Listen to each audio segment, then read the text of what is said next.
All right. Hello and welcome to another edition of Facebook and YouTube Live. My name is Brandon Oliver, and I'm the Director of Marketing and Communications here at East Central ISD. And tonight's episode, very important one, very serious topics.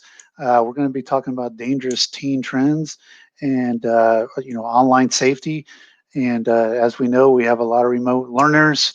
And so online safety is crucial. And then there's some other topics as well. But I'm going to bring on right now John Hernandez. John Hernandez, how are you doing this evening? Exceptional. Good I afternoon, like Brandon. that. I like that. I like exceptional. Yes, sir. So I'm John Hernandez. I'm the Director of Student Services. Very pleased to bring this very informative topic to you this evening. I'm over attendance and discipline. And one of the things that we analyze in our department and the committees that I oversee is that we started seeing a rise in vaping and also got a phone call in regards from an assistant principal at a middle school in regards to online safety. And so as we dug further and further into these apps that I had never heard of, and you're going to uncharted territory, and we find out that they're causing some seriousness harm to our students. And so what a better way to partner with Region 20 to get some experts in the field that deal with this on a consistent basis as to how can we inform our community that some of these apps and these trends that we're seeing are very dangerous to our students. We want to definitely reach out to our community and equip our community with this message. So at this time, I'm going to introduce Samantha Beard from Region 20, who is a specialist that will be doing the presentation this evening. But thank you, Samantha, for being available to bring this important topic to our community. Of course, John. Thank you. We'll go ahead and get started now. Like he said, my name is Samantha Beard, and I'm a specialist at Region 20. I happen to work in the Child and Adult Care Food Program as well as the School Safety Program, where I am the lead on drugs and human trafficking. So that's what we will be talking about today. Let me go ahead and get started.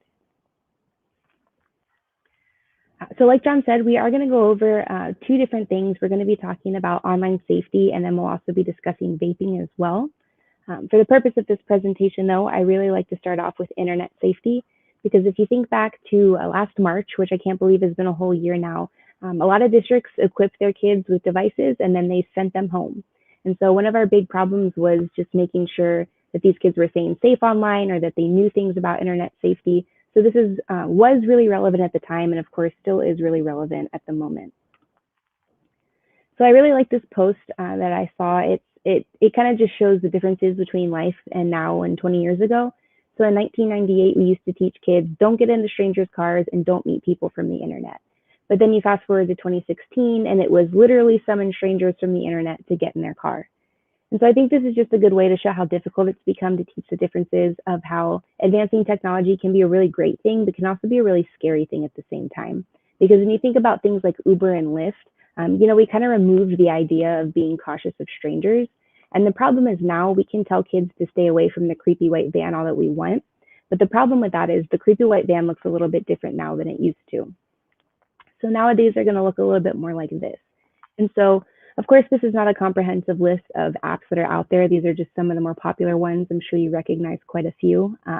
But three that I really wanted to talk about today, and then a couple others that we'll talk about as well, you'll see over here on the left. We've got TikTok up on the top. I know that one's a really huge popular one. It kind of spread just as quickly as COVID did, especially once lockdown hit. People were really downloading TikTok. But all three of these, so you've got TikTok, Roblox, and Omegle, the danger that you're seeing here is the ability to be able to communicate with strangers. And so I like to give an example. When I say strangers, I really mean complete strangers. I was in Hobby Lobby, the craft store, a couple months ago, and they have a section where you can try out the markers before you buy them. And so you can do that. They just have paper laying out that you can write on. And I had seen that a kid had written their Snapchat handle on one of those pages. So any person walking in the Hobby Lobby that day, or however long those papers are out, could have added this kid on Snapchat, having absolutely no idea who they were. And so it really is kind of the draw now with these apps. You want followers, you want people to watch your content. You don't necessarily care who they are whatsoever. So again, that danger of talking to strangers has just been something that's really throughout all of these apps here. So this website, and I'm going to put a resource packet link in the chat for you guys at the end. So some of these things I'm referring to, you'll be able to get to them. But this website I really like to share with you guys is called smartsocial.com. And what this does is it puts a lot of the popular apps that are out there into different categories based on how safe or how dangerous they might be for children. So you'll see a couple of the ones that I've had on the last page definitely fall into the red zone apps, like that Omegle one there. And then it even breaks down why it's in that specific zone. And so what I really like about this website, though, is that gray zone that you see there.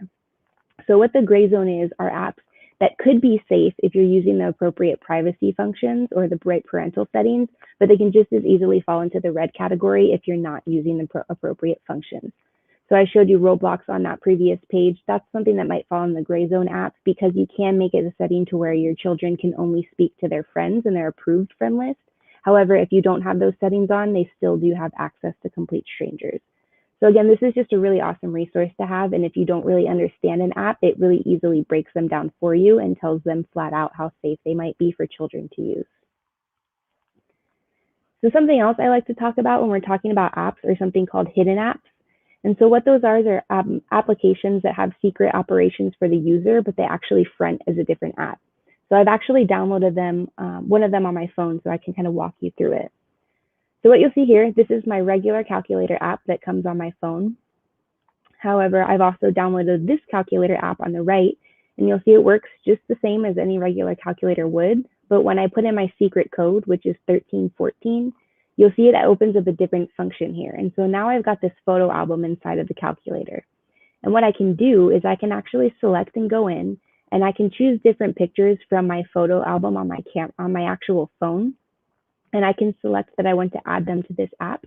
And then I can even delete them completely from my camera roll that's on my phone. So once I do that, that now means that these photos have been deleted from my camera roll on my phone and they exist now only inside of this app. So once I actually click out of it, open it back up, you'll see it fronts again just as a calculator. And it's not until I put in my code again that you'll actually see those pictures there that I've hidden. And so the danger, of course, with hidden apps is you might not always know what to look for or how to even realize what the functions of them are. My best advice for this one is definitely keep an eye out for things that look like duplicates. So for example, why would I need another calculator app if I already have one that came on my phone? So that might be something that just kind of triggers you to think that maybe it doesn't have quite the function that it's fronting as. And then if you do kind of spot something that you think might be a little bit suspicious or you might think is a hidden app, I always also recommend just go ahead if you have the name of that app to put it in Google because of course that'll tell you exactly what the functions of that app are. So at this point, even if you're thinking, okay, noted, look out for hidden apps. I think I know what to look for. I'll stay away from the dangerous apps that are on that list. Something that came out in September, and this was already a function on Android phones, was the iOS 14 update. And so this allowed you to completely customize your phone screens with widgets and shortcuts. And so of course, the problem with that was phones looked a little bit more like this, and now they could, in fact, look a little bit something more like this. So again, like I said, you can completely customize your phone's home screen, how all of the icons look, how all of the apps are titled. So for example, you'll see here on that second page, the Maps icon with the avocado there. I could click on that and that could actually open up Roblox for me. So just because something has an icon and it has a name with this update, it could actually open up anything whatsoever. Of course, my best advice for this one would just be making sure that you stay educated on it and making sure that you are aware of how this works. The easiest way to do that for me even is just going through YouTube tutorials to see how you can actually work these functions and just staying on top of it and letting your kids know that you know that it is a thing as well, because that might be something that kind of triggers them to not really try to hide things from you if, of course, you know how to look for them. So why does it even matter? What's the real danger of kids talking to strangers online? So of course, we all know the age-old tale of online bullying, but what we're really looking at when we're looking at internet safety is sexual exploitation in Texas. And so in 2016, UT Austin did a study with the Office of the Governor, and they actually estimated that there are about 79,000 young adult sex trafficking cases in Texas at any given time. And so young adult in that case actually went up to the age of 23. And so we do know that in Texas, in terms of volume, we are the second in trafficking cases in the country, which is a pretty daunting number, but fortunately, we're also first in response. And that has a lot to do with the child sex trafficking team of the Office of the Governor. They have a really great campaign video called Be the One. I don't share it with you tonight because it's about an hour long. However, it will be in your resource packet. And I highly recommend you guys go back and watch that because it does highlight Texas-specific cases. And then it also has one that happens here in San Antonio. And if any of you are familiar with where the service center is located, or if you know about where Fort Sam Houston is, because we're right next to them, the San Antonio case that they highlight there actually happened just 9 miles from the service center. So it really kind of shows you how close to home this stuff is hitting and how different ways that it can actually unfold. And so you might be thinking, okay, Sam, how did we go from my kid is talking to a stranger online and suddenly we jump to sexual exploitation? That seems like a pretty big jump there. But I'm going to kind of unfold the steps here to show you how quickly and how easily it can actually unfold. Because what traffickers are going to do is they're going to follow these 3 steps that you see here. So they're going to seek out vulnerable children. And of course, they do this through social media. They're going to groom them, which also happens almost entirely online these days as well. And then they're going to exploit them. And so you'll see in each of these categories that it happens, even up to exploitation. We've been seeing kids who are exploited without ever having met their trafficker whatsoever, because again, this is taking place entirely online.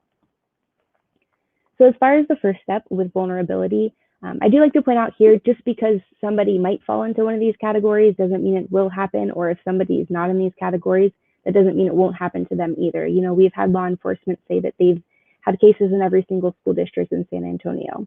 So this is really a problem for everybody. However, some of the more vulnerable children that they will be looking for are those who are homeless, runaway, or foster youth, any youth with learning disabilities, or have past trauma or previous victims of abuse, addiction and substance abuse. This is because the trafficker may use those substances to actually entice them into the life, and then difficult home life, including divorce or having multiple guardians or houses. So in terms of the vulnerabilities, this is where it's really important to pay attention to the content that your children are posting online. For example, maybe you have a child who's living in multiple houses and they post something like, staying at my mom's this weekend and she's never here, or there are no rules. Somebody might see that post and know, hey, whenever this kid is at their mom's house, I know things are a little more lenient and this might be a better time for me to target them than when they're staying elsewhere. So again, just with vulnerabilities, very important to pay attention to the content that's being posted online, so your children aren't giving a pathway for these people to actually get in. Now, leading up to the grooming process, like I said, they're going to probably target children who do have these vulnerabilities, but the way that they'll find them in the first place is they'll do something that's called casting a net. So what they'll do is they'll friend request hundreds of people at one time, and the more that accept, the easier it is for them to actually get more targets. And so there are actually apps that can do this for them. They don't have to go and one by one request a bunch of people. They can just have an app that has that function that does it for them. So even when you think of your own social media pages, if somebody random requests you, you're not really likely to accept it. But if I were to get a request from somebody who's got 2 mutual friends of me, I might think, hey, surely I know this person. Maybe I just don't remember meeting them, and I'm far more likely to accept them. So you can see how it even makes it easy for them to get access to people. However, with things like TikTok and all of these other apps where we're talking to complete strangers, and that's kind of the whole point of it, they have even easier access to children when they're not even having to accept a friend request, because they just have that automatic access to them. However, what they will do once they've got the people that they're looking at and they found these vulnerabilities and the target that they're looking for, they're going to spend anywhere between days and months building trust with that victim. And so the way that they'll do that, again, they're going to take a look at the content that the child is posting, and they're going to start building their own story based on that content. So for example, if I post, I got in a really big fight with my sister this week, what they'll do is they'll say, hey, you know what? I have an older brother. I totally get it. We fight all the time. And then we can kind of just start bonding over small things like that, just like you would any friendship. However, the problem is the trafficker is completely building their story based off of what you've been posting. So again, this is where it's extremely important to remind kids not to be posting revealing information online. Now, once we start building up that trust and we have that relationship that's growing, what they'll start doing is providing needs. And so that can take place either financially or emotionally. So an example I like to use for this one, let's say that there are 2 people who've been talking. It's a young girl and supposedly a young boy who she met on social media. And they've been talking, they've been building this friendship, and he sees a pair of sneakers that she posted that she really wanted, but she knew neither of her parents could afford it. Well, her new friend says, hey, I just got my first job. I'm really excited about it. I saw how excited about those shoes you were, and I just would really like to buy them for you because we've become such good friends. I just need you to send me your address so that I can ship them to you. So thinking, hey, great deal. I got this new pair of shoes. She sends them the address and thinks nothing of it. They continue their friendship. However, later in the week, the boy texts her again and says, I'm having a really bad day. I was on my way to my job. My tire blew out. And since I was late, my boss got really upset and he fired me. And I don't have money to pay for a new tire because I just spent all that money on your shoes. And I'm also really upset about my job. And I know you can't really help me financially, but I don't know, maybe it might make me feel better if you just sent me a picture and it cheered me up. And so to an adult, we're like, that's a totally bonkers request. Why would that be an even trade? But the kids who have been building this relationship and how she kind of feels bad and feels like it might even be her fault because he can't afford a new tire, she might feel that she owes him something. And so she obliges and she sends that photo just thinking it would be harmless. However, what we have now is the trafficker now has this child's address and he has this photo of her as well. So immediately he can start into that blackmailing and making demands by saying, if you don't continue to send me photos and videos as I request them, I'll show up at your house and I'll show your parents what you've been doing.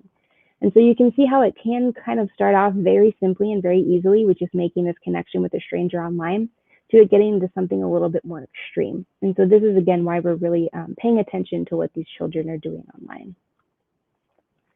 Now, once we do actually get to the exploitation process, it can happen in face-to-face situations. A lot of the ones you see here listed, of course, are pretty popular on the media. However, what we're focusing on now is, of course, the online half of it. So that can happen with self-taken photos and videos. So in that case, with this example, that's kind of what happened here. The child is taking these photos and videos and sending them to their exploiter, who then in turn is selling them to websites for their own profit. However, it can also take place through advertisements for meetups. So that exploiter might actually post them to places like, for instance, Backpage was one of them. Essentially what that was a Craigslist for sex, and that was actually Dallas-based. But in 2018, it did get taken down. However, what happened after that page got taken down is they found that within days, dozens of new websites who were outside of US jurisdiction started popping up with the same exact function. So they weren't really able to do anything about those websites. They just know that they were happening. And so again, it really is just really important to show you how people can be entirely exploited online without ever having even met their trafficker or their exploiter.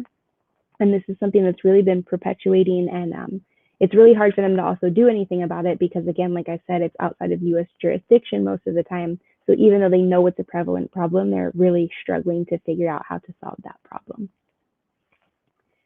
Now, even if you think, okay, what if I never told the stranger where I live, or what if I never sent them any photos I'm not supposed to be sending them? There's something else called metadata, and that's encrypted inside of every single photo that we take. It doesn't matter what kind of phone you have, all of it has metadata. And so there are apps that can actually extract some of that data. However, some of it is just plain and simple already attached to the photos themselves. So for example, I took this photo myself on my phone at work in September 9th, and it tells you right there at 8:39 in the morning. And then right above that time and date stamp, you'll see the location of the photo as well.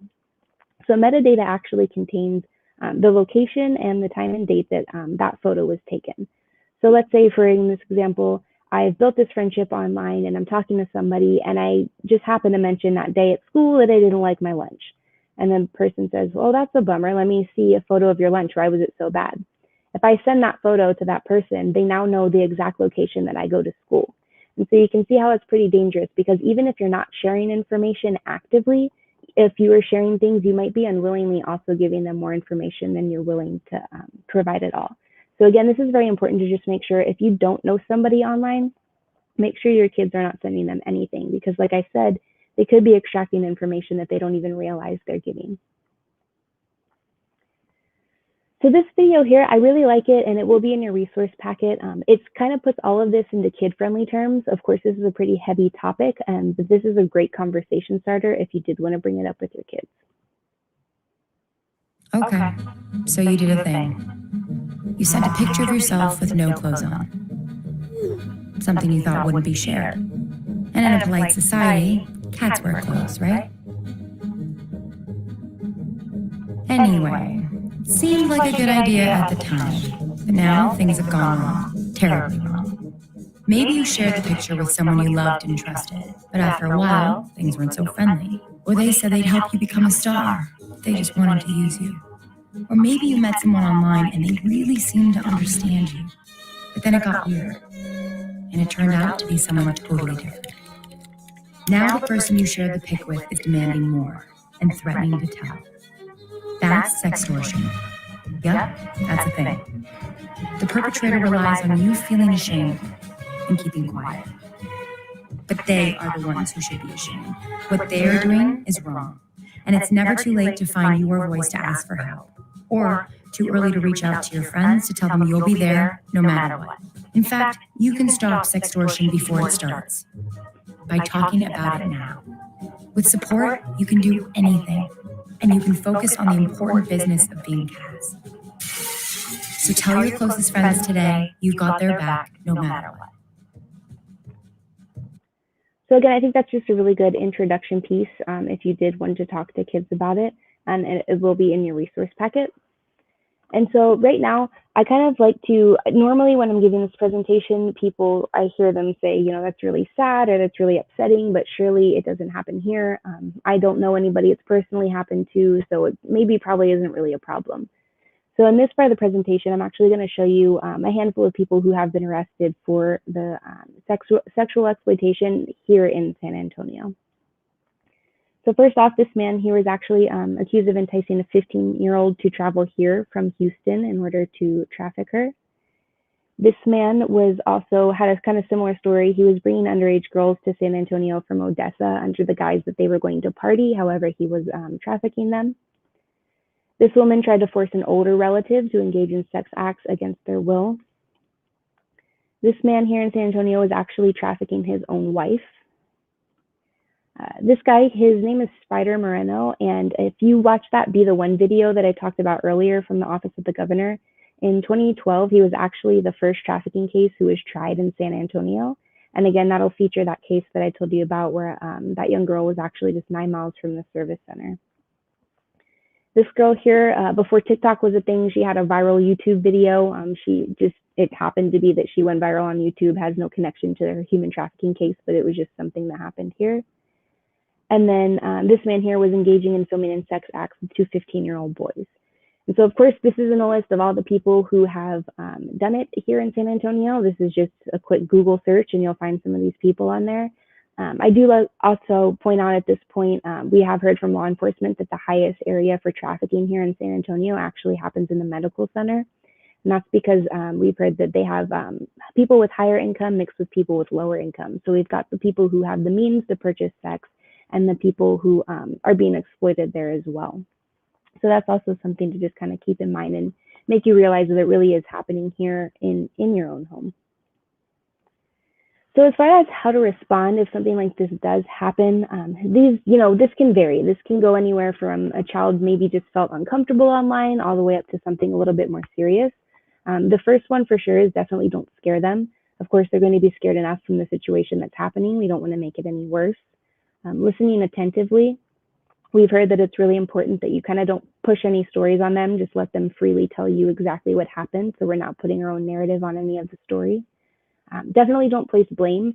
These kids aren't doing anything, stupid or something they're not supposed to do. It's just that these people are professionals and they know exactly what they're doing and how to manipulate them. So it's not the child's, it's not the child's fault at all. It's all completely up to the exploiters. Definitely making sure that you answer questions for them. And then lastly, and really importantly, is helping them report it. And so again, this can go, reporting something can be, a small instance of bullying on Instagram. You can always report that to the app itself. Or if it's something a little bit more important, you also want to report it to the police and or the school as well. So you do see the cyber tip line here. Again, that goes from either end of the spectrum, from small to large. And then I also really like to point out at this point, we hear a lot that it's really important that you report it to all places that you're supposed to and not just a couple of them. So for example, if there is an exploitation case, of course, you want to make that call to the National Human Trafficking Hotline, as well as the Child Abuse Hotline as well. And so the reason for that and the reason that they say that's very important is they found that some people maybe just call the child abuse line and then they don't call the National Human Trafficking Hotline. And that's why their numbers are so skewed. So it's really hard for them to keep accurate data without people reporting it to all of the appropriate places. And again, those hotlines will be in the resource packet that I give you as well. So moving on to the next topic, we're going to talk a little bit about vaping here. So just some basic background information on tobacco and vaping products in general. Is the average age for trying cigarettes for the first time is 11 to 13. I find that really interesting because 11 to 13 is about the same age that exploiters are going to be looking for kids online as well. And so we did see that substance abuse was one of the vulnerabilities. So that linking up at the same time is also pretty dangerous. Of course, we already just know about addiction, that it has stronger effects on the developing brain. And then simply that nicotine is a gateway drug. So it could also pave the path for alcohol use and illicit drug use, which we'll also talk about in a little bit later.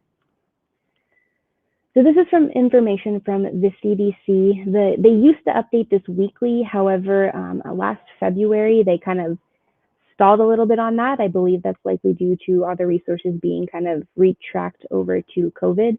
But this is, at the time, the most updated info we have. Surely the numbers are a bit higher at the moment now. But there were 68 deaths in 29 different states, and these were directly attributed to the use of vaping products. So we also had about 2,800 cases of pulmonary lung disease, and that was in all 50 states in the country. And out of those, 263 cases of lung disease and 4 deaths had happened here in Texas. So what they were doing at the time is they were trying to decide which of the chemicals was the major concern, and they kind of settled in on vitamin E acetate. But they do know for sure that that's not safe when it's consumed in an aerosol form, which is exactly how it would be consumed when you're using a vaping product. And the reason that actually appears in most of those e-liquids is it's because it's used as a thickening agent.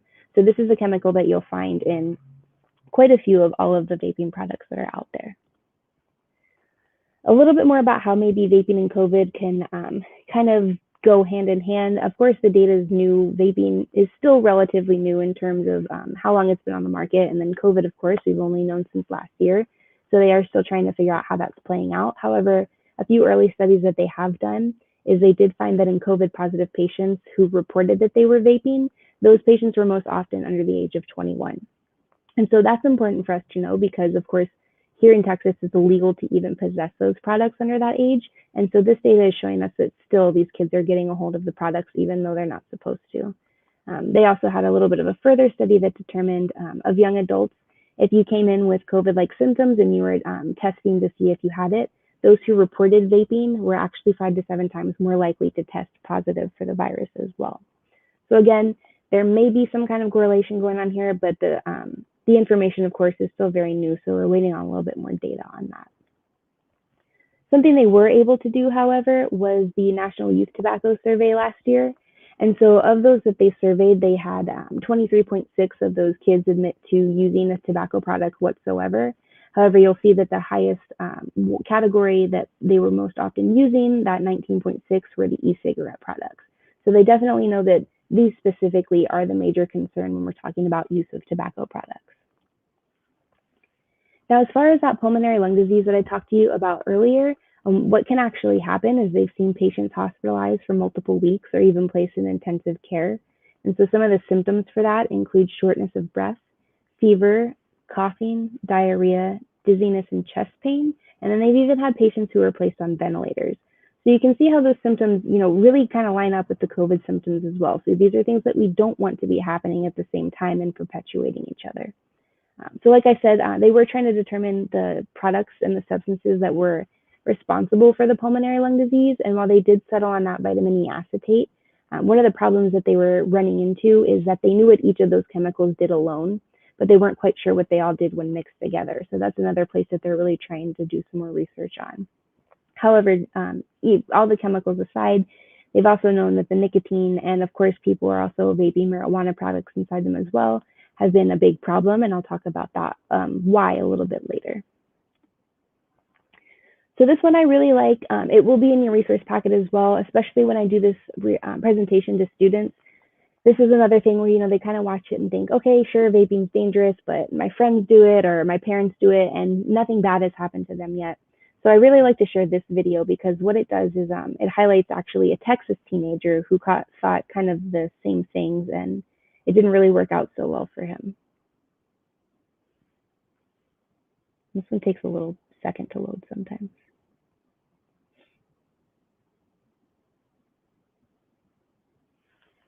Now with an alert about the dangers of vaping, a seemingly healthy Texas teenager suddenly unable to breathe and hospitalized with lung failure. His doctors suspect vaping was the cause. We want to thank our affiliate, WFAA, for their help with this important story. And Lindsay Davis is here with that for us. Good morning. Good morning, Robin. A lot of parents certainly paying attention to this one. Teens are reportedly using vaping devices in record numbers. The U.S. Surgeon General has called e-cigarette use among youth an epidemic. And now Tristan, a 17-year-old from Texas, is warning other teens by sharing what happened to him.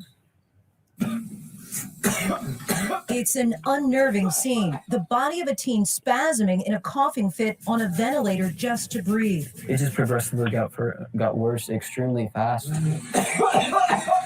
17-year-old Tristan Zofield was taken to Cook Children's Hospital in Fort Worth, Texas, with blockage in his lungs. I woke up just throwing up everywhere. My heart was just pounding on my chest, going 100 miles an hour. And doctors believe it was all because of vaping. He's a very sick, otherwise healthy-looking child. And we don't see previously healthy 17-year-olds that sick that quickly. In late July, Tristan's family sat by his side day after day, not knowing what was wrong, as he lay in a medically induced coma. We were baffled at first. We had no idea what was going on. His parents then learned Tristan had been vaping without their knowledge since the 8th grade, sometimes as many as 2 to 3 vape pods a week. You don't want your child to have to go through what we went through to get to the point that he came to. And this isn't the first teen hospitalized after vaping use. The CDC has identified 153 cases of severe lung illness associated with e-cigarette use across 16 states. The CDC continues to investigate and has not identified a particular device or liquid as being associated with those cases. For Tristan, he's now hoping to warn other teens. It's a big deal. It's not something to look over. Tristan survived after being in a medically induced coma for 10 days. His doctor thinks that the chemicals caused his lungs to inflame so much that they could no longer exchange oxygen and carbon dioxide. And yet, according to the National Institute on Drug Abuse, 37% of 12th graders say they have vaped. 17% of 8th graders say that they've done it too. And so what I really like to highlight about that video that you saw there was when she said he is a very sick, otherwise healthy looking teenager. And so even though I did give you some of those physical symptoms earlier, it's not always the case that they'll slowly start popping up and then you need to go to the doctor. Sometimes it can go from 0 to 100, just like you saw it in that video.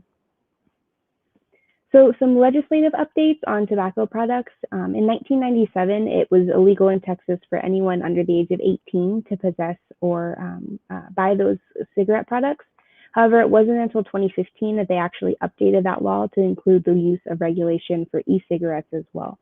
And that had a lot to do with a popular product at the time, which I'll show you in a little bit. Now, 4 years later, in 2019, they had something called Tobacco 21, which actually updated that law and raised the age statewide to 21.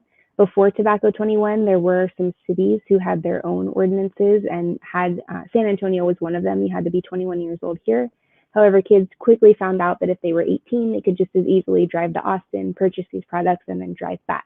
So Tobacco 21 really did a great job in making sure that that was now a statewide effort.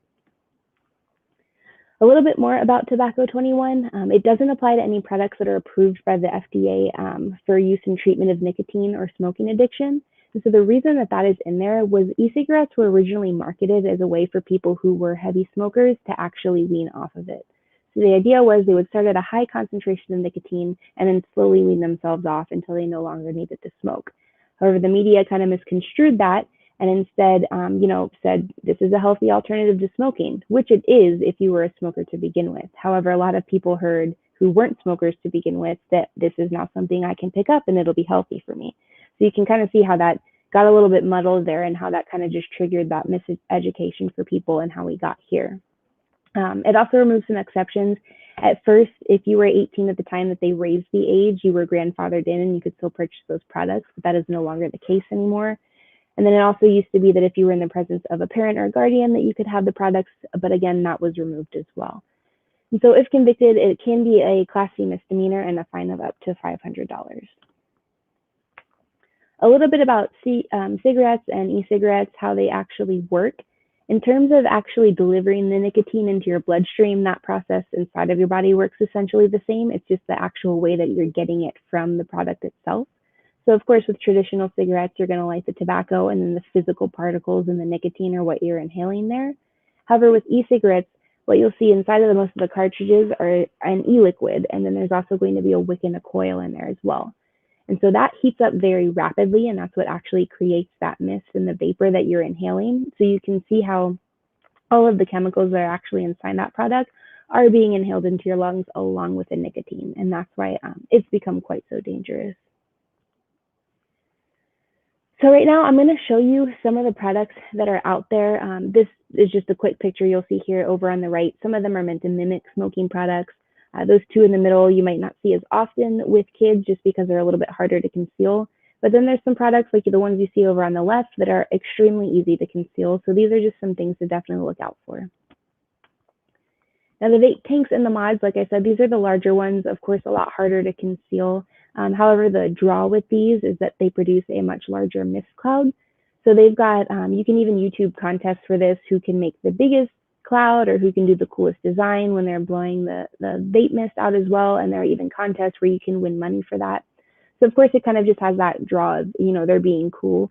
However, what's a little bit worrisome about these is taking one hit from a tank or a mod is actually consuming far more of the nicotine and the chemicals as well than if you were using a traditional vape product. These here were pretty early on products. They are called hookah pens, some of the earlier disposable versions. This is where flavors really kind of came into the game. Of course, they've got, some of the flavors and the colors that you see here. What was dangerous about these, though, is it almost kind of looks like a pack of markers. Like if you really weren't sure what to expect or what you were looking for, if a kid had this in their mouth walking down the hall, you might just think, oh, their hands were busy trying to get something in their backpack, so they threw their marker in their mouth. And that was something that kind of just really triggered people to start looking out for more unusual things like this. So in this one, I kind of like to play Spot the Jewel product. You've got some things here. They all look pretty similar. The pineapple might look a little suspicious just because it's something unusual. However, the actual products that we're going to be looking at are these two here. So that one on the bottom is the Juul charger itself. And then, of course, up on the top left, the charger again, and then the Juul coming out of the laptop being charged. So again, it's not always something that's going to, hit you right in the face and look unusual. It's oftentimes that these products look very inconspicuous. So a little bit more about the Juul. It was introduced in 2015. And again, that correlated right up with when they started including that in the law for you had to be 18 years old to purchase these products as well. At the time, it had the highest concentration of nicotine of all the e-cigarettes that were on the market, and that was 59 milligrams. So each of those little pods, if you've ever seen one or if you've never seen one, they are quite small, maybe about the length of a nickel. And each of those pods is the equivalent in terms of nicotine to an entire pack of cigarettes. And so it's really hard is to equate something so small to an entire pack of cigarettes. And so people don't quite realize how much of that nicotine they're consuming. So if they go through one of these small pods a day, they think, oh, great, it was just one pod that I went through, not really realizing the amount which they've consumed. And so you'll start seeing through a couple of these other products that I'm going to show you how that can start getting to dangerous levels really quickly, even when let alone having one Juul pod is already pretty dangerous. So this here is called the Ruby. It came out in 2018. This is when it started kind of being more of a thing that you could have the refillable products. So it worked pretty much just the same as the Juul did, but again, it was refillable. So that meant you can go and buy the e-liquids themselves in whatever flavor you wanted and whatever concentration of nicotine you wanted and just refill it up yourself. Since this is a little bit larger than the Juul, you can now see that we're getting into things. If I go through one Ruby in a day, I've now consumed more than a pack of cigarettes just within that one single day. So the Soarin' Drop, which is the one that you see here in the hand, and then the Soarin' Air. The Drop's a little bit older. The Air is their newer model that's out. That one's very thin. I've held one, and they're just about the stack of maybe a couple credit cards. So they're very easy to hide, very easy to slip into your pocket. These, again, are refillable, so you can put any concentration of nicotine you like inside of them. However, it has a 2 milliliter capacity. So now this is twice the size that a Juul can hold. So you can also see how that math is adding up. If I now go through one of these in a day, I've smoked the equivalent of 2 packs of cigarettes in terms of nicotine at this point. Then also looking at some of the disposable products, it used to be that you would only see these inside of the vape shops. However, now if you walk into a gas station, you might see them in the gas stations as well. So the reason that these are still allowed to be sold, and especially in the flavors, is because they don't have quite the same regulations as the traditional e-cigarettes, like the Juul and things like that. So for example, if you go into a gas station and purchase a Juul, you'll only be able to get menthol and mint because those are considered traditional cigarette flavors. However, these disposable products are completely allowed to still have whatever flavors they'd like and sell them in the stores like that. So these are just a couple of, there are tons and tons of different products, but some of the more popular ones, you'll see the Air Bar, the Puff Bar, and then the Bitty Stick. And so the Bitty Stick actually on their website boasts that it is the equivalent of 2.5 packs of cigarettes. And so, like I said, you can easily see how going through one of these a day is extremely hard to equate in your head that you're consuming that much nicotine. And so that's why they've been seeing all of these problems, not only with the chemicals that are being consumed, but of course with that nicotine addiction because of how much you're consuming, how quickly. So on that same note, there are some studies, they found just kind of the basic number of 100 cigarettes approximately can make somebody addicted to nicotine. And so even just using the Juul pods, like I said, if that contains the equivalent of 20 cigarettes, that means just 5 pods can actually make somebody addicted to nicotine. And so if you're actually using those one a day, you can see how in just 1 week, somebody can develop an addiction to nicotine. And again, that seems kind of extreme and you think, how on earth could that happen in just 5 days? But like I said, if you're following along with that math, having that amount of nicotine and not realizing how much you're consuming at the time has really been the problem here. Another kind of funkier product that we've seen is called the Amulet Vape Watch. It came out in 2019. It's got the same capacity as the Soarin' Air that I showed you there. What's really weird, totally functional time and date. We've got one of these at work, and every time I pull it out, I'm sure that this is the time that totally doesn't work anymore, but it always has perfectly accurate time and date. It's pretty similar to the size of an Apple Watch. However, once you push the button on the side, it actually pops out and you can smoke out of it, of course. We really do like to tell this one to kids, even though we don't want to expose all of these things that they could, be hiding the vaping products for. I like to educate the kids on this one because this could be something that if a friend is coming down the hallway and they feel like they're about to get busted with it, they can very easily say, hey, I'm on my way to practice. Would you hold my watch for me? And I'm thinking, yeah, it's my friend. Why wouldn't I hold their watch? Like, of course, I don't mind doing that. Well, now they're going to be the ones who are in trouble with possession because they didn't know what it was that they had. So this is a good example of how you do kind of want to balance making sure kids know what's out there so that they don't get in trouble, and then also not, giving away all the secrets because we also don't want to tell them about weird things like this that they can get a hold of. However, just as many products as there are for vaping, you'll find the same amount of things to try to hide the fact that people are vaping. So there's something called stealth vaping, and what that is inhaling and exhaling to produce as little to or hopefully no vape mist if possible. So there are a couple ways they can do this without products. If you blow the mist into your shirt sleeve, it kind of dissipates through the material. I've seen a hoodie where the hoodie strings are designed to be hollow so that you can blow it into there. And then this is just another one here called V-Stealth. It's really the same size of a tube of chapstick. And you could take a hit from one of the big tanks that I showed you earlier and blow the whole thing into this, and it'll be completely non-visible whatsoever.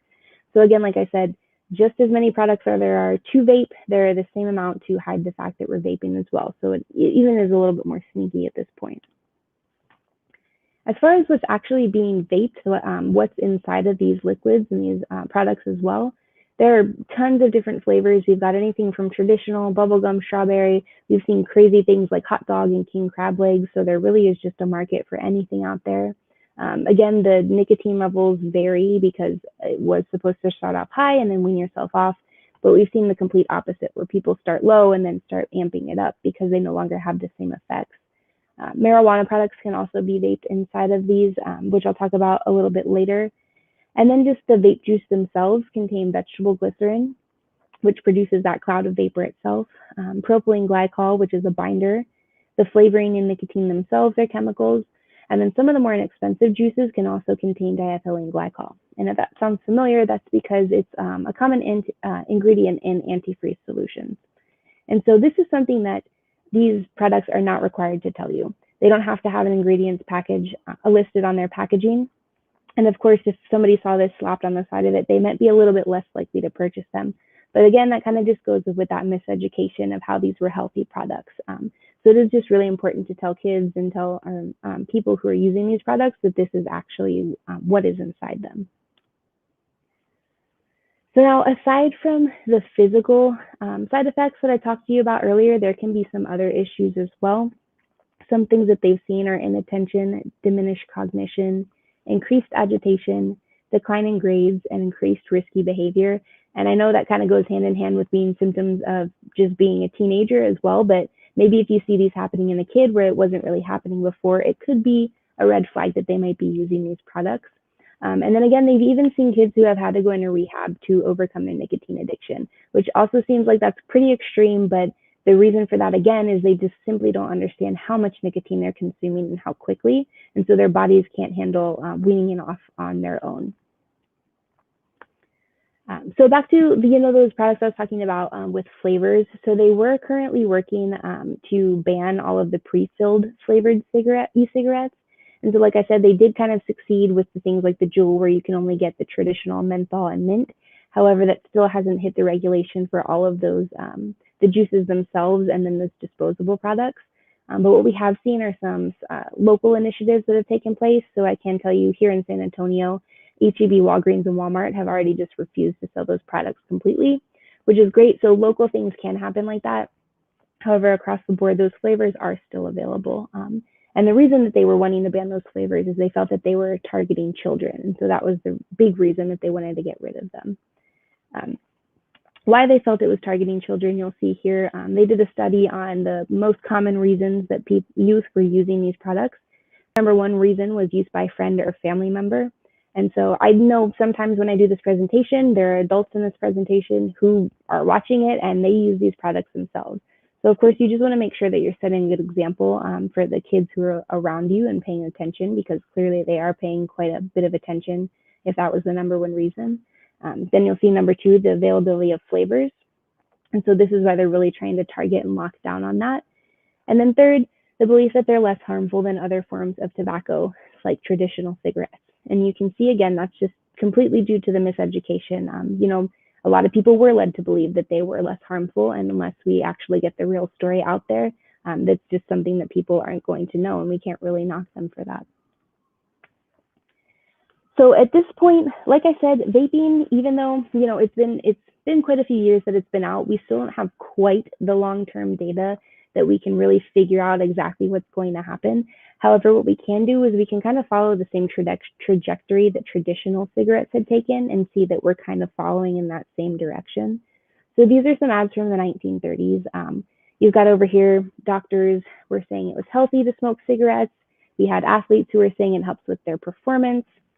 So that kind of links up with how, e-cigarettes were advertised as a healthy thing for you.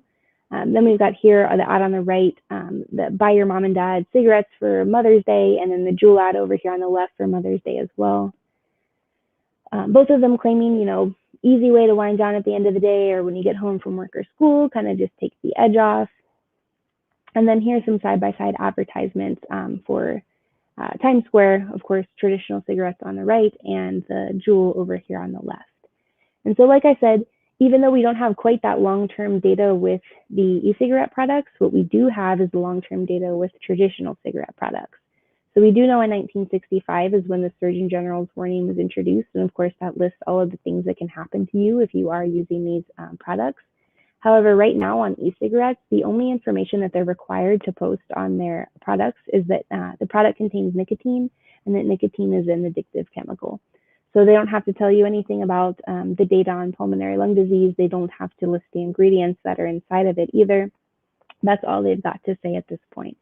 So we're hoping that it kind of goes in that same direction in terms of warnings and making sure people know that it's unhealthy, while kind of staying away from the fact of, it's going to be making people a lot unhealthier down the line as well. Hopefully we can be able to just get ahead of that.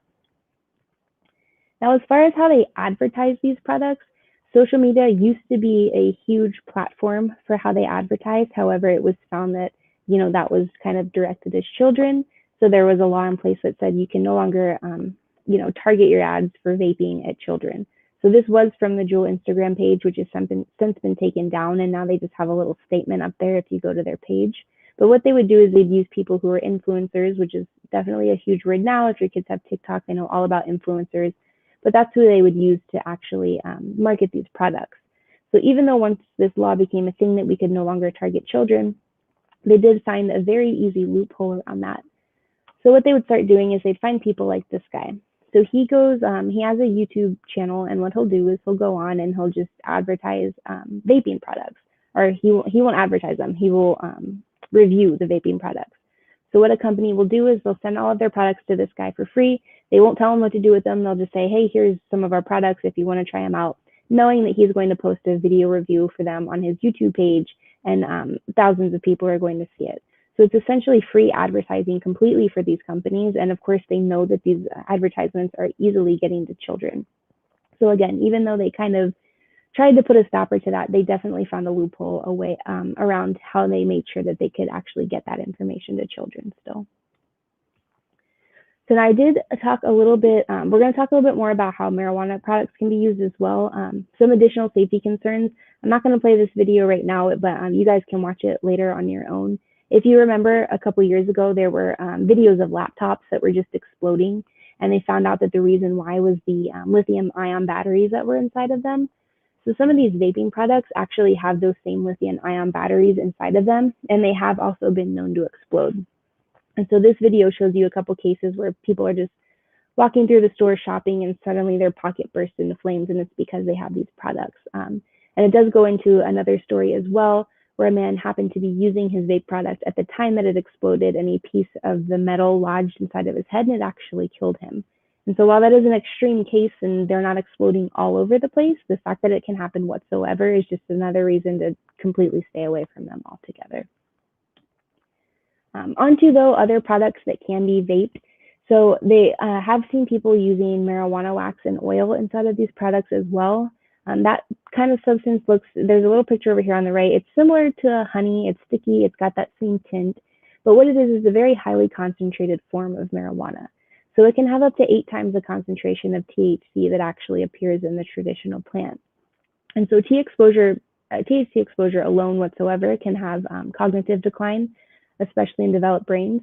But when you're actually consuming that in that high concentration and you don't realize how much you're consuming, it's kind of just the same as nicotine. Taking a hit from something that has 8 times the concentration of something that you're not quite used to can actually lead to hallucinations, losing consciousness, and increased paranoia. And they've even documented cases where people's hallucinations were so powerful that they've actually committed suicide. And again, that is an extreme case, and that's not happening left and right, but the fact that it's happened at all is still something to definitely be aware of. So these are called dab pens. What's interesting about them is they kind of don't always fall under the same regulation as vaping products because they have a different purpose. They're meant to use that marijuana wax and oil inside them. They're not supposed to get as clogged. And so sometimes I'll go online and see how far I can get on a website for pens like these just to see if they'll ask me for my age. Sometimes they do. Sometimes all I have to do is type it in or just hit yes, I'm over the age of 21. Or some go all the way to verifying your age by sending in a photocopy of your ID. So again, this one's kind of hit and miss depending on the website you're on, but people can definitely get a hold of these products online without having any kind of age restrictions on them whatsoever. So this is something to definitely look out for as well. Now the punishment for THC oil, I always like to end my student presentations with this one because of course it's a little bit scary to look at these numbers. So if you have less than a gram of THC oil, that is a state jail felony, up to 2 years in prison and a $10,000 fine. Or if you have up to 4 grams of the oil, it can be a 3rd-degree felony, 10 years in prison and a $10,000 fine.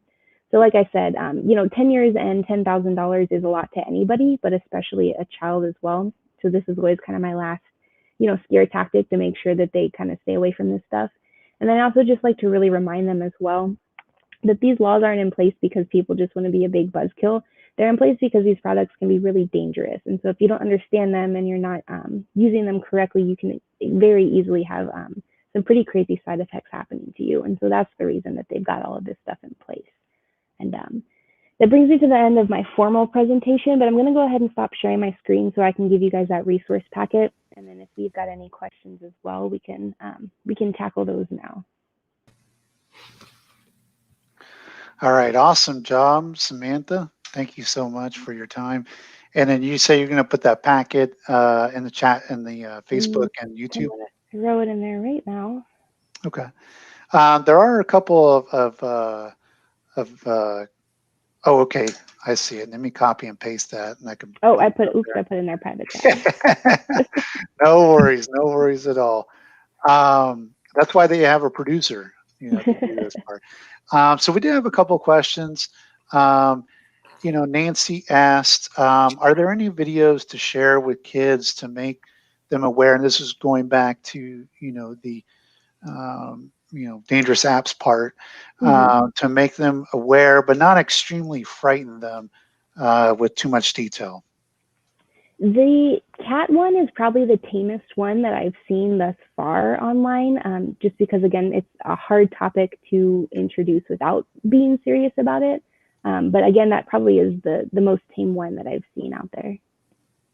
Is that included in that packet or no? Yes, that is in the resource packet. Okay, great. And then we did have, let's see, another one. Where can I get this video to show my younger children? Again, this is going back towards the beginning with, the dangerous apps. Maybe not so much, the video, because I know you just talked about the cat one. But I mean, just other resources too, like, what can parents do, real quick, just, jump on YouTube, jump on the internet, something that they could show their kids. I would look at local resources for that. So there are a couple of organizations here in San Antonio. We have Ransomed Life, we have Common Thread. So finding your local resources, I think would probably be a bigger help, because it's going to give you more local statistics and better data for what's happening actually here. Again, though, if you're maybe looking for just some quick parent resources, I definitely recommend Ransomed Life for that one. All right. And I mean, some real eye-opening stuff. I want to share a screen real quick, and it was the flyer that we sent out earlier, because, I mean, there's something new all the time, and I've never even really heard of these apps. And so let me see if I could bring it up here. There we go, right there.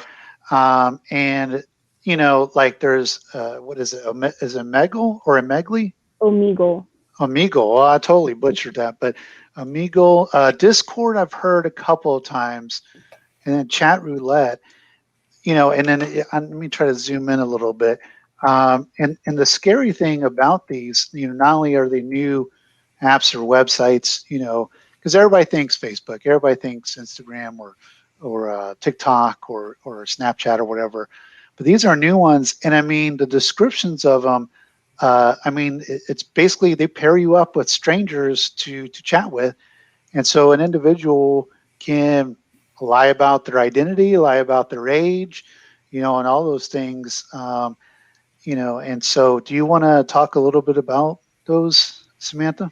I can.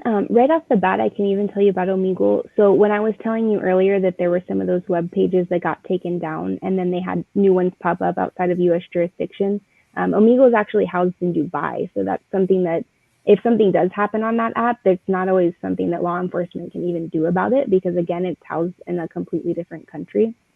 So, of course, that's something to look out for. As far as Discord and Chat Roulette, I'm not sure where those are actually housed. I do know that I think both of them are actually like websites and not so much apps for those ones specifically.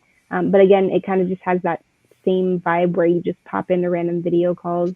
And there is a new one, and I cannot remember the name of it, but it's just recently popped up on TikTok. It's got the same exact style of that stuff. It's like Omegle, but it's just another iPhone app that's popped up. If I remember the name of it, I'll send it to you guys so you can look it up. But again, that's really been a big draw, and people are even basing their new apps off of these because they've become so popular and people like them so much.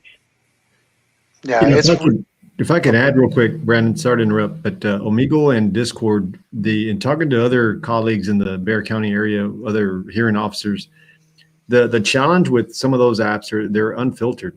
So they can download, and all of a sudden now your son or daughter is gaming, and then they say, hey, we'll put this on your TV now, right? So TV is now like a big phone.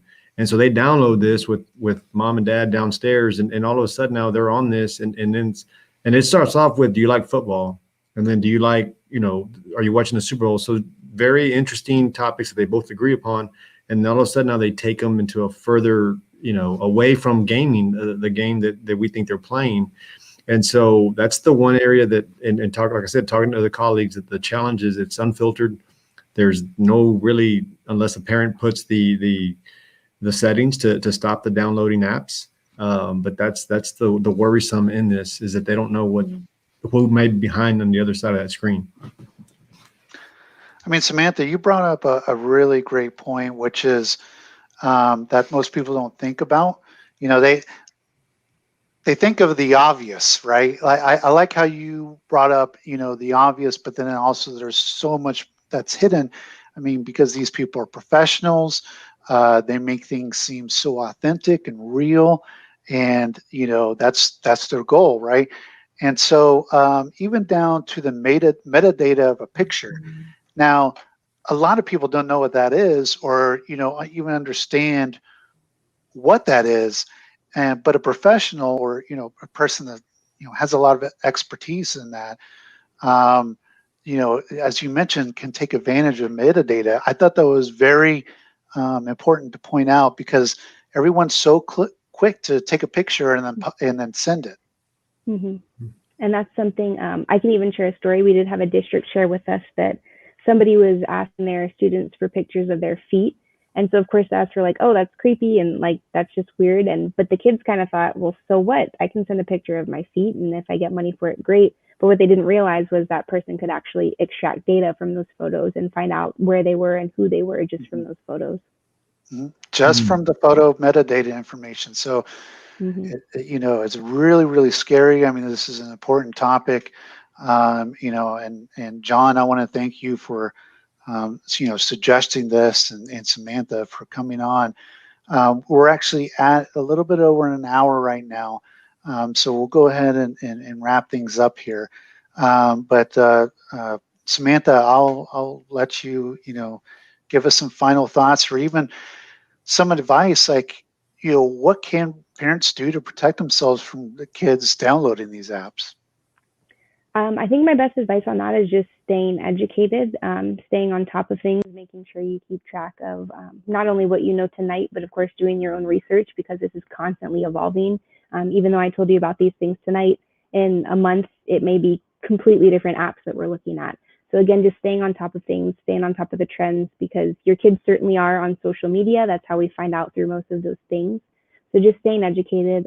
I even encourage you guys, if you see something weird or a new product or a new app that you hadn't heard of, you can always email me as well, because we also learn from the parents sometimes when they find something out. So I even encourage that, because we like to stay educated just as much as you guys do. And you're absolutely right. Things change all the time. And that's why I always tell people, it's not just Facebook, or it's not just Twitter. You need to see the bigger picture, which, new communication apps are coming out all the time. John Hernandez, any final comments? I'm going to second what Samantha said.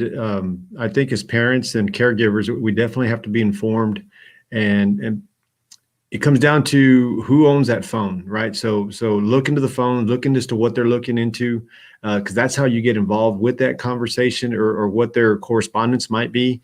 But I know, unfortunately, on this end, when we've had to send some students to DAP, or they wish there were a little bit more knowledge on that situation, because now it's on the reactive side. So this whole presentation is on the preventative side, trying to get on the forefront, because we've got to get to know a lot of these apps as much as possible. I have 2 kids in the system, and so trust me, once I learned more about these apps, I got more involved and started researching Google, and that's how you get it. You got to, Alexa can help you.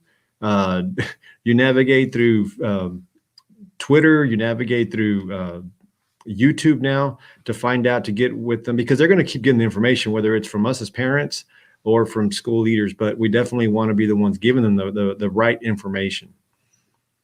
Definitely.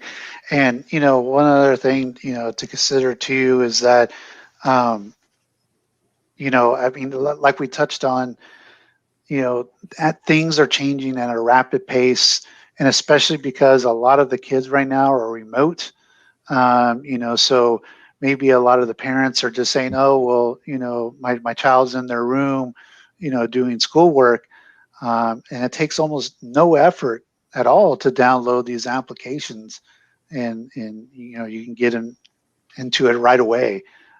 So this was great information. Thank you all both so much. And we posted the link that Samantha put together for a presentation or packet. We posted that, so you can definitely take a look at that. It's in the comments.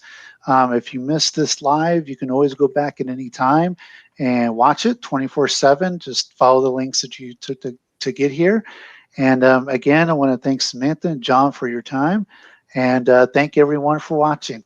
And we'll see you at the next Facebook and YouTube Live. Thank you. Bye.